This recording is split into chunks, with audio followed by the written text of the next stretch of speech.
聽到以下命令 ，Biscuit 點樣向前衝，短短冇到30秒 ，Biscuit 就傳到抗地飛起下嘅出現，面兩3頁，特別是國際石球隊作為帶領 Biscuit 一條石球腳，來日搭配進行石球訓練。佢哋辛苦嘅訓練對球員嚟講真係好高。再把，老板一下，再把跟他把一下，然后玩一下，小心手，好给他，呀哈，他变成那么棒，呀，是这样搞，有加的看，有加的。Trae los transportines vuestros。今年嘅體系統3年過後，世界各國石球隊703石球人員到103條石球腳，正陸續來到台灣協助救濟，一時都見超過黃金72點鐘。故數啲軍力建立來體重石球隊係當建嘅話，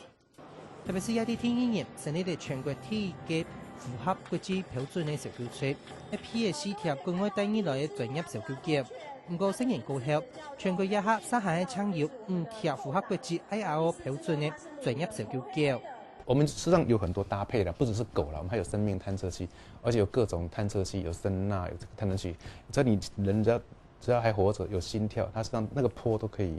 測得到。石頭各國資源救濟嘅特別是國際石球隊，第15號得到嘅經驗沙係專業嘅石球腳，做得比機器更加有效、更加準。在國際的救災，真的要靠那個儀器去把人找到的機會，真的是微乎其微。大概都是靠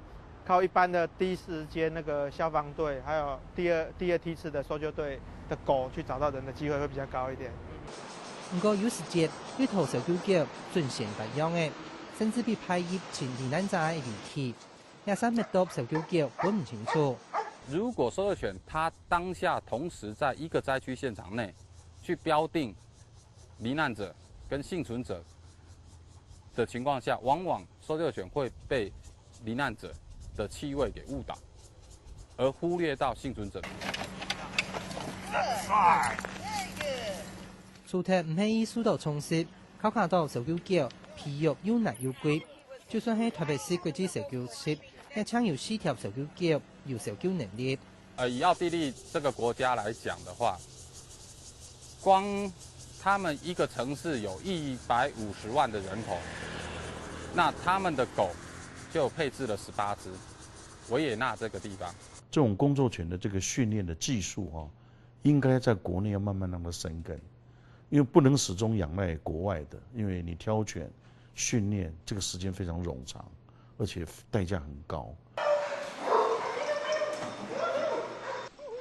故說按當年代，特別是小紅球開始培育石球腳，那個小紅書雖然也適合體重嘅石球隊，不過石球腳還係唔得。本日8月88歲仔，小紅書也搶走的拜託民間來聽書。外國很多搜救犬它也不是政府建的，因為它成本很高，而且要專人，所以外國像921外國來救援過來都不是政府，都是民間的，用民間的力量來協助政府。民間石球腳教練察覺，政府應該建立配套機制，提供拉條件，製作嚟向民間來參加石球腳嘅培育工作。以美國為例，美國是他們有成立一個叫做美國國家搜救犬基金會，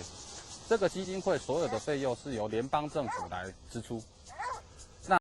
對所有只要通過考核以及願意參加訓練的搜救犬，適度的提供場地以及專業的諮詢、